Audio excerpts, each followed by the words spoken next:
Hi, thanks for tuning in to Unmaking a Mess on YouTube. It's Darlene here, and you can also find me on Facebook titled the same, Unmaking a Mess. I do also have a podcast. Actually, it's still under an old name that I was using called Tinge of Bravery, but definitely check me out on one of those social media platforms. I thank you so much. I'm happy that you're here. I'm happy that you hang in there with me because I know that my recording is pretty sporadic and that has a lot to do with my life and everything that goes on. But, one of these days it may not be sporadic and I could very well miss that so much. So I know a lot of you single moms can probably relate a lot to this. Just trying to navigate everything on your own and just the blessings that we see and just making it through a day. So anyway, I'm back and it's been exactly about a month. So as I always say, I hope to get more consistent, and I never fail to really try and do that. But as we all know, life happens. But anyway, here we go. So I am reading again from my blog, Unmaking a Mess Online. Please subscribe and share to everyone that you know that might want to be inspired. That's what a lot of my writings and my recordings are about. Just how to get through stuff and, have faith in yourself, faith in God, and trust the path that you're on, and know that if I can do it, then you can do it too. Because we all know that trouble happens, but there's always a way out if we just trust.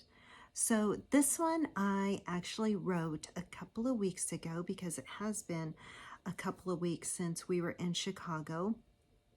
And it's about an encounter that I had there because I met a really interesting young man. And it's probably one of my favorite things when I travel is just seeing the neighborhoods, the city itself, and the people and how they live. So this one is titled Omar in Chicago. So here we go. Okay, so yes, it was a couple of weeks that I was in Chicago with my daughter for her volleyball team at a tournament. I'd been to the city before, but I was really small. I'm not even sure exactly how old I was. I just remember getting off the train with my dad and seeing all the tracks and the steam at the depot and these large concrete walls and buildings and marble floor. And it was just so tremendous to me. And even though I was so small, I just remember, how much I loved the big city itself and, the enormousness of it.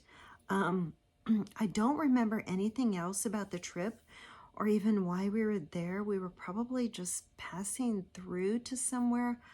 I just don't know. And quite honestly, when I think about a lot of these memories that I had as a child, sometimes I think, wow, maybe it was just my imagination. But I don't know. I don't think it was, because we did take the train often because my dad worked for the railroad, for Santa Fe Railroad. So anytime we went on a trip, we got to use the train. It's honestly one of my most favorite memories as a child, probably because all those train trips did bring us together as a family. And I remember my mom making fried chicken and packing it in this blue vinyl flowered bag to for us to eat while we were on the train.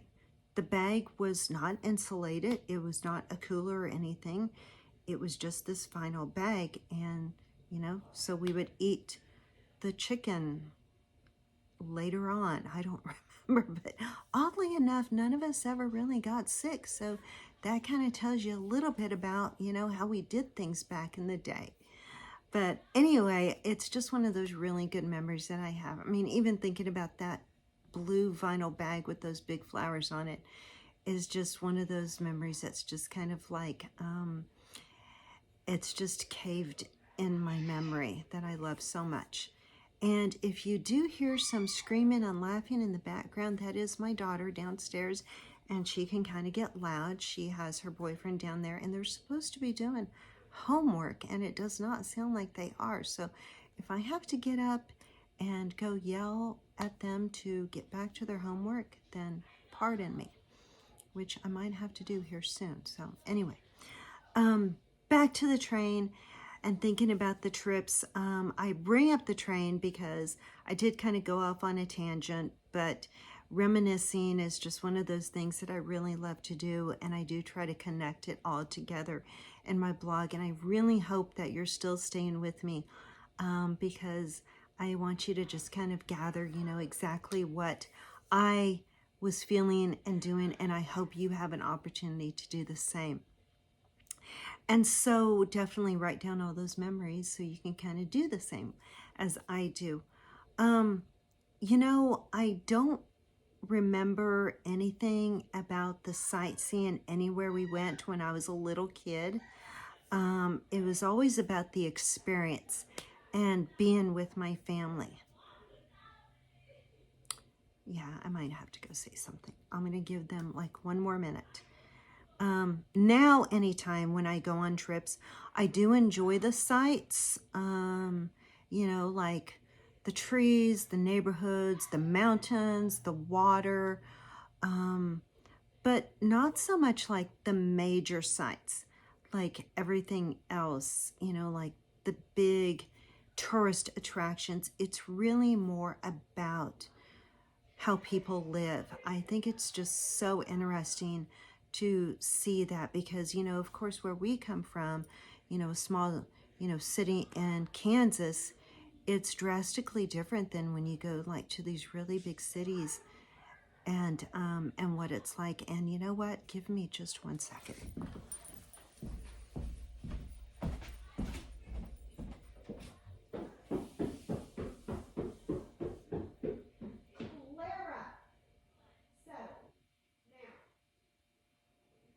Understand, I'm trying to do something up here and I can't hear anything.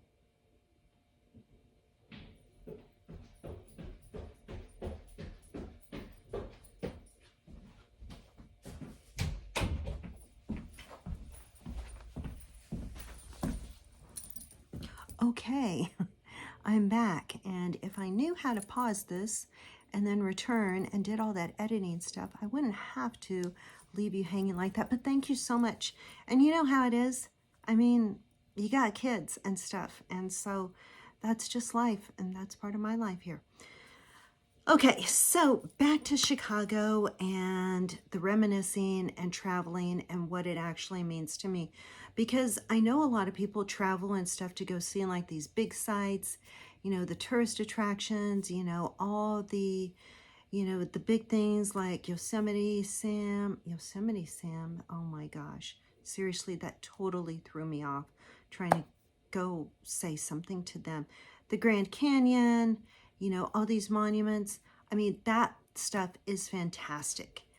I just really like the down home stuff. And so let me try to get back on track here. So when we went to Chicago, we stayed kind of in a more upscale hotel since it was attached to the event center where my daughter would be playing volleyball. It was ideal. We did get a decent deal since there were so many people staying there. And when we got there, it's not like you pull up in front of the hotel.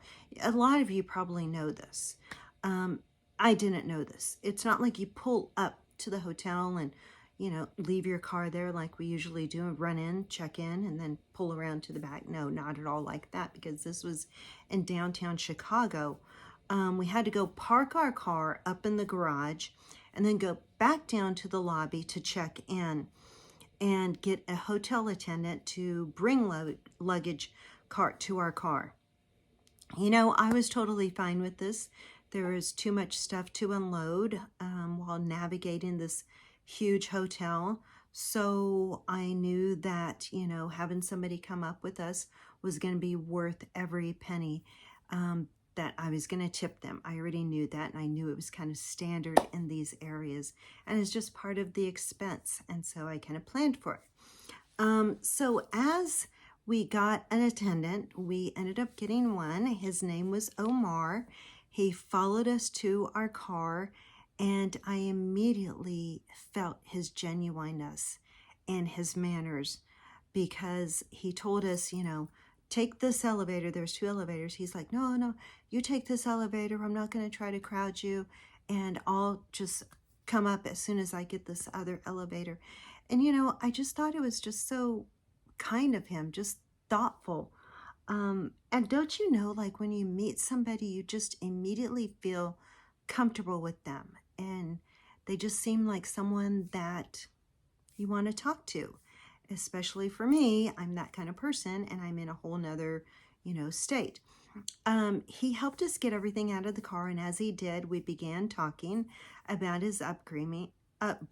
I know that's how it happens with me personally. I can get a conversation going at any particular time, and obviously he could too, because the subject came up as he pointed out how thin he was, and he had always been that way since he could remember, and how he didn't mind pushing the cart around, as he used it as a chance to get some workout in and push some weight and get some exercise. And I just thought that was just so funny, because I think I was going to try to carry some things. He's like, no, just put it on the cart.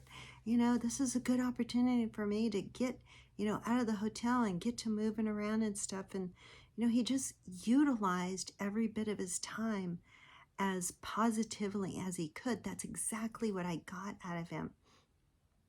Not to mention the fact that, of course, that he's telling me this, I'm like, well, where did you come from? And, and stuff like that, because obviously, his nationality was very different. He said his mom was from Nicaragua and his dad was from Palestine. Anyway, after we got our stuff unloaded in our room, I went to go hand him $10 for the help he provided us, and he refused. I insisted, and he refused more. He told me that it was his privilege to help people, and he likes doing it since it gets him moving, from one area of the hotel to another. He called himself a starving artist because this was not his only job. He's a starving artist, to which I replied, well, all the more so you need the $10, even though, I knew exactly what that meant. But he was telling me, how he puts a lot of his time into also doing artwork, music, writing, and just anything that has a lot to do with using his artistic ability. So anyway, it was just really one of the most incredible encounters I had meeting someone from another town. After that day, I saw him again in the gym, as he was now an attendant there. And I just thought it was so funny, because it's like, oh, there's Omar again. And, then another time in the lobby. But during our conversation in the gym, which of course, we got to talking again, I told him I owned a coffee shop, and he was just like so excited, He was like, oh my gosh, that is so cool. It's one of the, one of his dreams, that to own a coffee shop back home, which I didn't know like where his home was. He probably told me.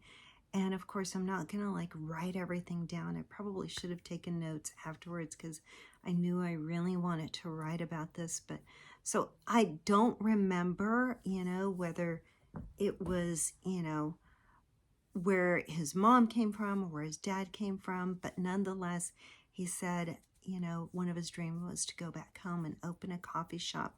And he said he wanted it to be a place where people could gather, and where, he can talk and meet lots of people. And I mentioned how our shop was very much like that. It was very community oriented. And one of my favorite parts definitely is meeting people.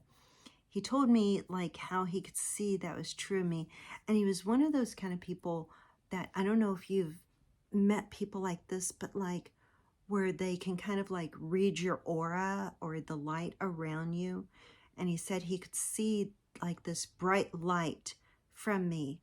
And it's kind of awkward for me to even say that because, when you repeat it after somebody has told you that, you know, I've said this before, I'm not trying to glorify myself or anything like that. But, I do want to know that I am like this shining light that God has me here to, bring people closer, to faith and to trust. And so when he told me that, obviously, it just made me feel so good because it made me think, hey, in this moment, I'm doing exactly, what God wants me to do. So he told me that, and I said, thank you so much. I'm like, because, when, I am meeting people in the coffee shop, it's just like one of the best things in the world. But anyway, I could totally see him just being kind of that same way, having that same type of personality, because each time I would see him, he would just immediately, hey, how are you? How's the team doing? How's your daughter doing? Is she really, kicking butt out there and stuff like that? And I don't know if those were his exact words, but it was always just so thoughtful because he just remembered. He was just someone that you just really wanted to talk to. And I imagine that he would be the kind of owner of a shop that would make people feel so welcome and happy, the moment they stepped inside. But anyway, after the third time of meeting him, I got to thinking about, I really wanted to write about this because he and I were so different. Him young and still figuring out what he wanted to do and, experiencing all of these things in life and coming from another country and believing in another religion and Christianity, and me all the opposite, except, for what I want to do in life. I still think curiosity remains in me, and I think we should all remain curious and pursuing all that we can, because I do think that it keeps us vibrant and young and our minds just really active.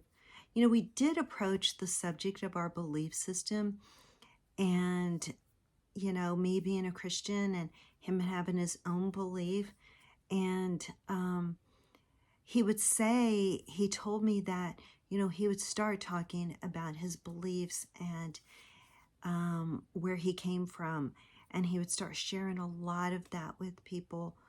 And as soon as he did, it was like, people just kind of got a little concerned and, they didn't want to hear a lot more. And I told him, that's definitely not me. I want to hear exactly, where people come from and their beliefs and, how they got to this point. I shared with him that our shop is a Christian shop, but we don't push that on anyone. I believe we can demonstrate much of our Christianity in the way that we act and how we treat others. And, however, it is, nice to just talk about Jesus in any capacity. I have worked at places where you're not supposed to do that unless somebody approaches you first, and then, it's kind of free for all. Is, you can tell them, whatever it is you want to tell them, but it wasn't okay to, approach the subject first. So anyway, that was that. And so I think that's probably one of my favorite things about owning a Christian coffee shop, because it's no secret that, hey, I'm going to talk to you about my faith and my testimony. But anyway, we got to talking a little bit about that and, and sharing what we knew and things like that. And, I think there is always something to know about people that we meet and what we can learn from them. I think it's part of what makes meeting people in other parts of our country so interesting. As Christians, we're told to bring others closer to Christ. I think there is a fine line to doing this. If we come on too strong, we could potentially turn them away from Christianity for who knows how long, if not possibly forever. But I think if we continue to be ourselves, and be who Christ wants us to be, then perhaps other people will see that and they will want, what we want as well. And I think especially when we go through trials, I think going through trials, demonstrates a lot about the person that we are. And I think one of the best ways is to show a person how we get through a trial. I think that's one of the better ways to show our faith in Christ. But I think if our encounter with someone is only one time, like it was with Omar, and clearly his faith was different than mine, why would I want to turn the conversation into a pressuring one, into a controversial one, and trying to get him to believe what I believe? I want to leave that person knowing that I want them to know that, I respect who they are and where they come from and their beliefs. Omar and I discussed this, and we wished others could talk as easily as we could. And we both agreed, how wonderful, the world would be, and imagine how much better it would be if we had more of that mutual respect, and how we can turn others more closely to Christ or whatever it is that we believe in, as, we're just having these common conversations on a regular basis as we meet somebody. So, I want him to be the one, instead of thinking, oh my goodness, she was someone who really, wanted me to know Christ in a different way.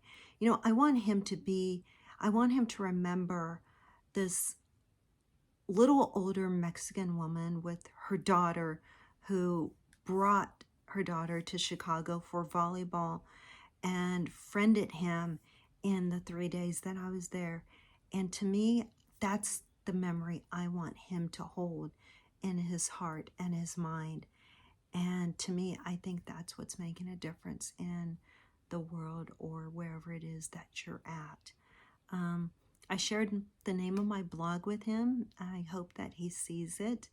And if he does, I want him to know that he did make a difference in my life in the short time that I was there in Chicago. We may not have gone like on one of those really cool boat tours in Chicago. I think those would be fantastic. Or to the observation deck, or see anything else that Chicago is known for. We did have pizza there, and it was really good. We may not have been able to do any of that, but we got to meet someone who made me feel like I did travel to another part of this world. And that is something that I will remember for a really long time. And I do think that's another great purpose that we have on this earth. And so anyway, I just want to tell Omar, thank you so much for doing that for me. It was a memorable experience, and I think it's pretty great that I got to meet someone who was just so faithful in their purpose here in life and who they are. And I totally respect that. So anyway, if you do log on to my online blog, there is a picture of him and I together, and I did ask him his permission to use it. And so anyway, thank you so much for tuning in. I appreciate it. That's my experience in Chicago and meeting Omar. And I hope that as you travel this summer, that as you do all these wonderful things, that you do take time to meet somebody that you may not get to meet again, and you share some of your story with them, and they have an opportunity to share it with you. Because I think that's what we can do, to have like these wonderful memories engraved in our hearts and our minds, and that is truly Christ-like and wonderful. And so thank you so much. I'm going to get, because I know those kids are downstairs and it's really quiet, so that's probably a good opportunity for me to go check on them. I mean, they are 15 years old, and yeah, I really better go. So thank you so much for tuning in. I shall be back hopefully sooner than expected. And please share and subscribe, because it means a lot to me. God bless you all. find a way to get closer to God. And if you're not sure how, send me a message, and I would love to share more of my testimony with you, as I will continue to do. Take care, all. Blessings.